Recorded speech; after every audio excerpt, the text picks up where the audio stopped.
Hello everyone. सो इस video में हम कंसीडर करेंगे लव बब्बर के ongoing C plus plus placement DSA course को। तो इसका रिव्यू इस वीडियो में करने वाले हैं। ये वीडियो बहुत ज़्यादा इंपॉर्टेंट है अगर आप इस कोर्स को फॉलो कर रहे हो या बिगिनर हो और इसको फॉलो करना चाहते हो। थोड़ा सा मैं ब्रीफ में डिस्कशन करूंगा, बिल्कुल टाइम वेस्ट आपका नहीं होगा, इस बात की गारंटी मैं लेता हूँ। तो प्लीज़ इस वीडियो को आप कंसीडर करो, देखो, लास्ट तक देखो। मैं आपको एक एक step by step alternative resources कहाँ पे कोई चीज़ कमी हो या सजेशंस हो वो मैं आपको बता दूंगा, ठीक है। तो चलो स्टार्ट करते हैं फटाफट से। तो सबसे पहले ये कोर्स स्टार्ट हुआ है सी प्लस प्लस से, राइट। सबसे पहले तो मैं एक चीज कह देता हूँ कि ऐसा डीएसए का कोर्स ना ही फ्री में अवेलेबल है ना ही पेड रिसोर्सेज में अवेलेबल है। तो अगर आप मतलब इस चीज को कंसीडर करो, इफ ये कोर्स पूरा होता है अच्छे तरीके से, जो मुझे लग रहा है होगा, तो अगर आप इस चीज़ को कंसीडर करो तो कोई भी पेड कोर्स भी इतना अच्छा नहीं है। मैं आपको यही पहले बता देता हूँ, काफ़ी काफ़ी स्ट्रक्चर्ड अच्छा कोर्स है। लेकिन मेरा एक सजेशन ये था कि इस कोर्स को मेरे हिसाब से इंग्लिश में होना चाहिए था, क्योंकि आप एक ब्रॉड ऑडियंस को कवर कर पाते। आई नो इसमें सबटाइटल्स हैं, बट इंग्लिश होता तो थोड़ा सा बेटर होता, क्योंकि ज़्यादा लोगों तक आपकी रीच पहुंचती, ज़्यादा लोग अंडरस्टैंड करते। ओके। तो वो तो हो गई, चलो एक बात, ये एक सजेशन था। दूसरी चीज़ ये है कि चलो अब इसको स्टार्ट करते हैं। तो ऐसा कोर्स आपको नहीं मिलेगा, तो मैं स्टार्ट करता हूँ। तो सबसे पहले ये सी प्लस प्लस से स्टार्ट है, लेकिन मैं वही चीज़ आपको कहना चाहूँगा, अगर आप first time C plus plus पढ़ रहे हो तो आपको इस कोर्स से ये चीज़ नहीं पढ़नी है। अब उसका रीज़न एक होता है। उसका रीज़न ये होता है, अगर आप अकेडमिक्स में हो, ठीक है, अगर आप सपोज अकेडमिक्स में हो, अभी जस्ट आपका सेमेस्टर स्टार्ट हुआ है। अब मैं ये ऐसा क्यों कह रहा हूँ कि इससे नहीं पढ़नी है, क्योंकि इसमें क्या होगा, अगर आप एकेडमिक्स में हो तो जैसे आपने छोटी छोटी चीज़ें पढ़ी हैं, जैसे आपने एरे पढ़ा या फिर आपने कुछ चीज़ पढ़ी, पॉइंटर पढ़ी, तो वो एक सीक्वेंशियल चीज़ होता है। बीच में आपको प्रॉब्लम सॉल्विंग के क्वेश्चंस देखने को नहीं मिलते हैं, ठीक है। लेकिन अब अगर आप इस कोर्स को फॉलो करोगे तो अब क्या होगा कि सी प्लस प्लस के बीच में आपका इंटरेप्शन काफ़ी ज़्यादा होगा, क्योंकि बीच में प्रॉब्लम सॉल्विंग की वीडियोस आ जाएंगी, कहीं कुछ आ जाएगा। जैसे कि यहाँ से ये सी प्लस प्लस चल रही है, बीच में ये प्रॉब्लम सॉल्विंग का आ गया, फिर उसके बाद ऊप्स कहाँ से स्टार्ट हो रहे हैं आप देखना। ऊप्स आई थिंक काफ़ी रिकर्जन भी आ गया, रिकर्जन के बाद ऊप्स चालू हो रहा है। तो 46 वीडियो, तो ये सब चीज़ें सी प्लस प्लस का पार्ट नहीं है एक्चुअली, मैं कहूँगा ये एक्चुअली प्रॉब्लम सॉल्विंग है। ओके। तो अगर आप फर्स्ट टाइम पढ़ रहे हो तो मैंने एक ऑलरेडी वीडियो बनाई थी टॉप 5 चैनल्स करके, टू लर्न प्रोग्रामिंग, तो वो उसकी लिंक आपको मिल रही होगी आई बटन में। तो आप उसको जाके प्लीज एक बार देखना, कि वहां से मैं आपको कहूंगा कि आप जरूर पढ़ो सी प्लस प्लस एक बार, अगर आप स्टार्ट कर रहे हो तो, ठीक है। क्योंकि कोई कमी नहीं है, लेकिन अगर आप फर्स्ट टाइम पढ़ रहे हो तो ये चीज़ मेरे हिसाब से आपके लिए सही नहीं है कि आप बीच में क्वेश्चन सॉल्व करो। पहले आप एक बार अपनी लैंग्वेज पूरी खत्म करो, तो वो चीज़ ज़्यादा सही रहेगी, ठीक है। तो for beginner who wants to learn C plus plus, उसके लिए मैं ये रिकमेंड नहीं करता, ठीक है। चलो, बाकी अब स्टार्ट करते हैं मेन चीज़ पे, वो आते हैं डीएसए। चलो, डीएसए का कंटेंट कैसा क्या है। डीएसए का कंटेंट एकदम शानदार है, बेहतरीन कोर्स है। नंबर ऑफ क्वेश्चंस काफ़ी ज़्यादा अच्छे हैं, हर कॉन्सेप्ट को काफ़ी अच्छे से समझाया गया है। तो डीएसए के कंटेंट में कोई भी कमी नहीं है। नंबर ऑफ क्वेश्चंस भी काफ़ी अच्छे डाले गए हैं, तो उसमें भी कोई कमी नहीं है। जितने क्वेश्चन सफिशिएंट होने चाहिए किसी की अप्रोच को डेवलप कराने के लिए, उतने इस कोर्स में आपको मिल जाते हैं। तो उस चीज़ में कोई भी प्रॉब्लम नहीं है, आपको नंबर ऑफ क्वेश्चन सही मिल रहे हैं, डीएसए का कंटेंट सही मिल रहा है। इसके अलावा आपको क्या करना है, देखो, इसमें जो आपको जो भी पढ़ाया जाएगा, उसके बाद एक चीज बहुत ज्यादा नेसेसरी हो जाती है, वो है लीड कोड पर सॉल्व करना, ठीक है। कोई भी अपने पूरे क्वेश्चन सॉल्व नहीं करा सकता है। इसको पढ़ने के बाद आपको लीड कोड पे क्या करना है, क्वेश्चन सॉल्व। सो यहाँ पे मैं लिखूंगा इफ यू आर फॉलोइंग, ठीक है। तो सबसे पहले तो जो भी आप टॉपिक वगैरह कर रहे हो, साथ में आपको लीड कोड चलाना ही पड़ेगा। नंबर ऑफ क्वेश्चंस जितने कोर्स में है उतनी बात ठीक है, लेकिन तब भी आपको एक्स्ट्रा में क्वेश्चंस लीड कोड पे करने पड़ेंगे, ठीक है।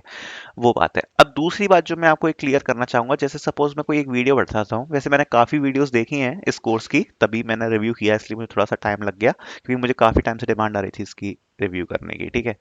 तो जैसे सपोज लिंक लिस्ट है, ठीक है। तो लिंक लिस्ट में यहाँ पे एक क्वेश्चन है, रिवर्स लिंक लिस्ट इन के ग्रुप, ठीक है। अब मैं इसमें आपको एक वो समझाता हूँ, एक सिनेरियो समझाता हूँ, तो आपको समझ में आएगा। अब ये जो क्वेश्चन है, वो ये क्वेश्चन इस वीडियो में कोड स्टूडियो वाला क्वेश्चन सॉल्व कराया है, ठीक है, जो कोड स्टूडियो पे है, reverse in the group of के लिंक लिस्ट। अब होता क्या है कि यही सेम क्वेश्चन का अगर कोड आप लीड कोड पे लिखोगे तो वो नहीं चलेगा। क्यों नहीं चलेगा? जो कोड स्टूडियो वाला क्वेश्चन है उसमें जो लिंक लिस्ट की लेंथ है, वो ग्रुप के मल्टीपल दी गई है। अगर आपको लिखा है कि 3 के ग्रुप में रिवर्स करना है तो जो लेंथ है वो इसकी मल्टीपल होगी, मतलब 3, 6, 9 ऐसा करके कुछ होगी, ठीक है, जो कोड स्टूडियो वाला क्वेश्चन है। जो लीड कोड वाला क्वेश्चन है उसमें अगर नहीं होगी तो आपको ये है कि अगर इसकी मल्टीपल नहीं है तो आपको रिवर्स कर देना है, रिवर्स कर देना है। अगर सपोज 8 हुई लेंथ, ठीक है, 8 हुई लेंथ, तो 6 तक तो आप रिवर्स कर ही रहे हो, आपको 7 और 8 को भी रिवर्स करना है। ये आपका लीड कोड का, सॉरी, कोड स्टूडियो का क्वेश्चन है। जबकि लीड कोड में ये है अगर आपके ग्रुप वाइज रिवर्स हो रहा है तो ठीक है, और अगर नहीं हो रहा तो आपको रिवर्स नहीं करना। तो दोनों क्वेश्चन में डिफरेंस है, तो ठीक है। तो अगर आप ये पढ़ के, अगर आप इस अप्रोच को पढ़ के जाओगे, डेफिनेटली आपको क्वेश्चन समझ में आ जाएगा, लेकिन सेम कोड आपका लीड कोड पे नहीं चलेगा। तो उसके लिए मैं आपको ये कहूंगा कि कोई भी क्वेश्चन आप पढ़ रहे हो बहुत अच्छी बात है, लेकिन लेकिन उसके पीछे का थॉट प्रोसेस बिल्कुल अच्छे से समझने की कोशिश करो। वीडियोस में तो काफी ढंग से समझाया ही गया है। हर क्वेश्चन को 4 बार अपने कॉपी पेन पर ड्राई रन करके देखो, क्या उसमें वेरिएशंस आ सकती हैं। वेरिएशंस बनाना बहुत जरूरी है। जैसे कोई आपने क्वेश्चन देखा, मान लिया, ठीक है, अब कंपनीज में क्या होता है, क्वेश्चन सिंपली पूछे जाते हैं। सपोज यही क्वेश्चन आपसे पूछा गया, reverse the linked in the group of के। अपने मन से आपको वेरिएशन सोचनी है कि अगर इस क्वेश्चन में अगर ऐसा होता तो क्या होता। जैसे इसमें ऐसा है कि 3 3 का ग्रुप है, फिर अगर 2 का ग्रुप है तो 2 को भी रिवर्स कर दो। लेकिन अगर सपोज ये होता कि केवल ग्रुप ग्रुप में रिवर्स करना है, इसको रिवर्स नहीं करना है, तो मैं इस वेरिएशन में क्या लॉजिक अप्लाई कर सकता हूँ। ये सब चीजें आपको सोचनी पड़ेंगी, क्योंकि जो क्वेश्चंस होते हैं इंटरव्यूज में वो स्टैंडर्ड ही होते हैं, लेकिन उनमें थोड़ा सा वेरिएशन किया जाता है, वहीं पे हम फंस जाते हैं। तो इस टाइप के वेरिएशंस आपको सोचने पड़ेंगे, ठीक है। बाकी अगर मैं बात करूं नंबर ऑफ क्वेश्चंस की, आई थिंक सफिशिएंट है, कंटेंट सफिशिएंट है, लेकिन तब भी आपको खुद पे प्रैक्टिस करना पड़ेगा, ठीक है। मैं रिकर्जन को पे एक बार आना चाहूंगा। तो रिकर्जन के लिए जब मैं बात करूं तो रिकर्जन जो स्टार्ट हुआ है, रिकर्जन सबसेट सीक्वेंस, इसमें काफी सारे क्वेश्चन हैं वो सही हैं, लेकिन अगर आप फर्स्ट टाइम रिकर्जन पढ़ रहे हो तो आई थिंक आपको वैसे समझ में आ जाना चाहिए, लेकिन हो सकता है कि 50-50 केस हो, आपको उतना अच्छे से समझ में नहीं आए। काफी लोग मुझसे कंप्लेन करते हैं। तो रिकर्जन के लिए जैसे आपको और प्रैक्टिस की जरूरत पड़ेगी, और ऐसा नहीं है कि अगर आप इसी कोर्स को फॉलो कर रहे हो तो आप और रिसोर्सेज को नहीं देख सकते। जैसे रिकर्जन के लिए मैं आपको रिकमेंड करूंगा, जैसे आप पेप कोडिंग को भी एक बार देख सकते हो, क्योंकि उसमें मुझे ऐसा लग रहा है कि नंबर ऑफ क्वेश्चंस काफी ज्यादा हैं, और थोड़ा सा ऐसे टॉपिक्स, जैसे रिकर्जन है वो आपको बेस बना देता है ट्री के लिए या डीपी के लिए, ठीक है। तो ऐसे टॉपिक्स पे नंबर ऑफ क्वेश्चंस करना बहुत ज्यादा जरूरी होता है, ठीक है। तो इस बात को कंसीडर ना करो कि मुझे कितना टाइम लग रहा है रिकर्जन करने में, या जो भी लग रहा है, इस कोर्स में भी काफी बेस्ट है, लेकिन आप जब तक उसको मास्टर ना कर लो, जैसे रिकर्जन है, तो रिकर्जन को जब तक आप मास्टर ना कर लो, आप डीपी और ट्रीज को नहीं कर सकते, या आप लिंक लिस्ट को ढंग से नहीं कर सकते। तो आप रिकर्जन के लिए तो मैं आपको कहूंगा कि आप पेप कोडिंग को भी कंसीडर करो, ठीक है, साथ में पेप कोडिंग को भी कंसीडर करो। अब दूसरी चीज जो अब मैं बहुत इंपॉर्टेंट कंसीडर करने वाला हूँ वो है डेटा स्ट्रक्चर्स। अब ये तो पूरा प्रॉब्लम सॉल्विंग की बात हो गई, उसके लिए सजेशंस बस इतना ही था, बाकी कोर्स काफी सही चल रहा है। अब मैं बात करना चाहूंगा एकेडमिक्स के डेटा स्ट्रक्चर की। तो अगर आप एकेडमिक्स का डेटा स्ट्रक्चर पढ़ रहे हो और अगर आप इसमें इसको फॉलो कर रहे हो तो आपके नंबर सही नहीं आएंगे, क्योंकि मतलब उसके लिए आपको एक एकेडमिक स्टाइल का डेटा स्ट्रक्चर पढ़ना पड़ता है, उसमें प्रॉब्लम सॉल्विंग नहीं आती, ठीक है, ज़्यादा। तो उसके लिए मैं आपको रिकमेंड करूंगा कि अगर आपको एकेडमिक्स की तरफ अगर आपको पढ़ना है, वैसे इंपॉर्टेंट तो यही है, प्लेसमेंट में यही काम आएगा, लेकिन अगर आपको एकेडमिक्स पे पढ़ना है तो आप जेनी का डेटा स्ट्रक्चर पढ़ सकते हो, या कोड विथ हैरी को कंसीडर कर सकते हो, लेकिन नंबर 1 पे तो मैं जेनी की ही प्लेलिस्ट आपको रिकमेंड करूंगा, ठीक है। तो ये वाली प्लेलिस्ट मैं आपसे कहूंगा। अब इसका रीजन क्या है कि मैं ऐसा क्यों कह रहा हूँ। जैसे कि आपने अभी तक, जैसे ये कोर्स है तो इसमें आपने काफ़ी सारे क्वेश्चंस किए होंगे जिसमें हैश मैप का यूज़ हो रहा होगा, ठीक है। तो काफ़ी सारे क्वेश्चन होंगे इसमें ऑब्वियसली जिसमें हैश मैप का यूज़ हो रहा होगा। तो जब आप मैप को यूज़ कर रहे हो, आपको पता है कि हाँ मैं मैप का यूज़ कर रहा हूँ, ठीक है, लेकिन क्या आपको पता है कि मैप के पीछे क्या कंसीडरेशन है, कैसे वो वर्क कर रहा है। उसमें आप उसको यूज करके प्रॉब्लम तो सॉल्व कर रहे हो, लेकिन आपको पता है कि हैशिंग क्या होती है, नहीं पता, क्योंकि हैशिंग नहीं पढ़ाई गई ना अभी तक। तो अभी तक नहीं पढ़ाई गई तो इसलिए आप इसको यूज कर रहे हो, लेकिन आपको पीछे का इंप्लीमेंटेशन नहीं पता। तो पहले मेरे हिसाब से अगर आप एकेडमिक्स वाला डेटा स्ट्रक्चर पे थोड़ी थोड़ी नजर डालो, हर चीज की थोड़ी थोड़ी सी आपको नॉलेज हो जाए, वो आपके लिए बेटर रहेगा। जैसे हैशिंग क्या होता है, कॉलिजन क्या होता है, ये सब आपको थोड़ा सा दिमाग में चीजें क्लियर होना चाहिए। आई नो ये चीजें प्रॉब्लम सॉल्विंग में नहीं काम आती, लेकिन मैं बता रहा हूं अगर आप सोलली इस कोर्स को ही फॉलो करोगे तो आप एकेडमिक्स में बेटर शायद नहीं कर पाओगे, ठीक है। मतलब प्रॉब्लम सॉल्विंग में you will be master, but जिस टाइप से एकेडमिक में क्वेश्चन पूछे जाते हैं वो आपको इस टाइप के कोर्स में ज्यादा मिलेंगे, ठीक है। जैसे कि अभी मैंने बताया कि हैशिंग वाली चीज़ जो मैंने आपको बताई तो वो क्या होती है, ठीक है। अब जैसे अब दिक्कत क्या आती है ना, जैसे आप इस कोर्स में करोगे तो आपको उस चीज़ को लेकर कुछ एक क्वेश्चन दिया जाएगा, लेकिन एकेडमिक्स में क्या होता है, जैसे कि आपने मान लो कि हीप सॉर्ट पढ़ी। I don't know heap sort इसमें पढ़ाई है बी के नहीं पढ़ाई है, आई थिंक पढ़ा दी होगी क्योंकि सॉर्टिंग आई थिंक हो चुकी है, राइट। सो छोड़ो। तो मैं ये कह रहा हूँ, सपोज एक हीप सॉर्ट का क्वेश्चन आया। अब आप प्रॉब्लम में क्या कर रहे हो, आपको हीप बनाना आता है, ठीक है। आपने सीधे आपको आता है हीप बनाना, तो आप क्या करोगे, प्रायोरिटी क्यू आपने लिखा, सी प्लस प्लस में आपका काम हो गया, प्रायोरिटी क्यू करके आपने एसटीएल से इंपोर्ट किया, हीप बना दिया। और आपने हीप का यूज करके क्वेश्चन को सॉल्व कर दिया। जैसे काफी क्वेश्चन जो के से रिलेटेड होते हैं, के फ्रीक्वेंट एलिमेंट के, ये के वो, तो वो उस पर आप हीप का यूज करते हो, तो आपने प्रायोरिटी क्यू सीधे इंपोर्ट करी और आपका काम हो गया। लेकिन हो सकता है इस कोर्स में वैसे भी बताया जाए कि हीप कैसे कंस्ट्रक्ट होता है, ये वो चीजें, लेकिन जब एकेडमिक्स में क्वेश्चन पूछा जाएगा तो आपसे पता है कैसे क्वेश्चन पूछे जाते हैं। ऐसे नहीं पूछा जाएगा आपसे कि के फ्रीक्वेंट एलिमेंट आपसे पूछा गया। तो मैं ये कह रहा हूँ कि ये वाली नॉलेज तो बहुत ज्यादा इंपॉर्टेंट है ही, लेकिन एकेडमिक वाले डेटा स्ट्रक्चर की नॉलेज भी काफी इंपॉर्टेंट है।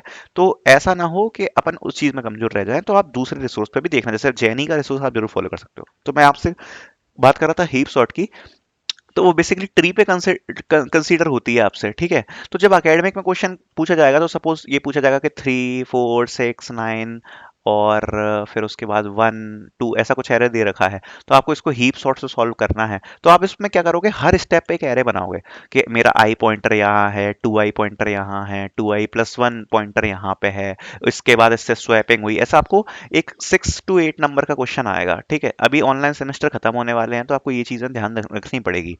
तो 6 से 8 नंबर का एक क्वेश्चन आएगा आपको, तो आपको इस टाइप से इस चीज को सॉल्व करना पड़ेगा। तो अकेडमिक अकेडमिक का अगर मैं नजर में रखूं तो ये वाला कोर्स मेरे हिसाब से आपको कंसीडरेशन में लेना चाहिए, ठीक है। और बिगिनर के लिए मैंने बता दिया, प्रॉब्लम सॉल्विंग के हिसाब से कोई प्रॉब्लम नहीं है, आप इस कोर्स को कंसीडर करिए। साथ में लीड कोड को चलने दो, लीड कोड को चलने दो, और साथ ही साथ में जो मैंने आपको बताया कि ऐसा नहीं है एक ही रिसोर्स से हम बंद के रह गए, आप और चीज भी कंसीडर कर सकते हो। वरना स्ट्रक्चर्ड वे के हिसाब से, नंबर ऑफ क्वेश्चंस के हिसाब से, this is one of the best course. आप मुझसे रिव्यू की कह रहे थे तो मैंने अपना पूरा ओपिनियन बताया है। अगर आप डीएसए में बिगिनर हो तो आप बिल्कुल इसको फॉलो कर सकते हो, बिल्कुल फॉलो कर सकते हो। लेकिन एक चीज जो दिमाग में रखना, जो मैं बार बार डालता हूँ, क्योंकि आजकल आदमी के दिमाग पे भूत चढ़ गया है लीड कोड पे क्वेश्चन सॉल्व करने का, एकेडमिक्स पे सॉल्व करने का। ये चीजें भी इंपॉर्टेंट है कि बैक एंड में चीजें कैसे इंपॉर्टेंट कैसे वर्क कर रही हैं, तो आपको ये चीजें भी देखनी पड़ेंगी, ठीक है। आप डेटा स्ट्रक्चर का यूज करके प्रॉब्लम तो सॉल्व कर रहे हो, लेकिन उसके पीछे का इम्प्लीमेंटेशन जानना भी इंपॉर्टेंट है। चीज़ों में पूछ लिया जाता है, इंटरव्यू में, टेक्निकल एमसीक्यू में बहुत पूछा जाता है। तो ये चीज़ें आप मत भूलो, ये चीज़ें भी आपको करके जानी है, ठीक है। तो जैसे ये चीज़ें हैं कि मैप्स की इंसर्ट एंड डिलीशन, इसका पूरा इंट्यूशन कैसे बिल्ड करते हैं, ये बहुत इंपॉर्टेंट है। रेडिक्स सॉर्ट, बकेट सॉर्ट क्या है, तो हैशिंग टेक्निक पे आप देख सकते हो, ये सब वीडियो है। तो आप इस चीज को भी कंसीडर करो प्लीज, अगर आप इस कोर्स को भी फॉलो कर रहे हो तो, ठीक है। वैसे one of the best course, yes. So this is all about the review of this course. सो बहुत ज़्यादा डिमांड थी इस कोर्स की, आई थिंक। और अगर आपको कोई डाउट है तो आप कमेंट सेक्शन में भी पूछ सकते हो। लेकिन एक चीज़ जो मैंने हमेशा कही है वो मैं अभी भी कहूँगा कि प्रॉब्लम सॉल्विंग पे उतरने से पहले हमेशा पहले बेसिक चीजें निपटा लो, क्योंकि ये चीज तो आपको सालों सालों करनी है, ठीक है। ज्यादा जल्दी मत भड़बड़ाओ, सालों साल आपको ये चीज करनी है, आप प्रॉब्लम सॉल्विंग तो करते ही रहोगे ना, 1 साल 2 साल 3 साल। तो पहले बेसिक्स अपने मजबूत कर लो, ज्यादा इसमें इतनी तेजी से आने की जरूरत नहीं है। पहले सी प्लस प्लस अच्छे से निपटा लो। ऐसा नहीं कि ऊप्स 46 वीडियो पे आ रहा है और बीच में हम प्रॉब्लम सॉल्विंग करके बैठे हैं, पहले ऊप्स सीख लो। और उसके बाद थोड़ा सा बेसिक डेटा स्ट्रक्चर पढ़ लो कि कैसे वर्क करता है, देन आप प्रॉब्लम सॉल्विंग पे आओ, तो आपको भी थोड़ा सा मजा आएगा, ठीक है। इसमें भी मजा आएगा, लेकिन एक अच्छा सूटेबल पार्ट मेरे हिसाब से वही होगा, okay. So that's all about the video, thanks for watching.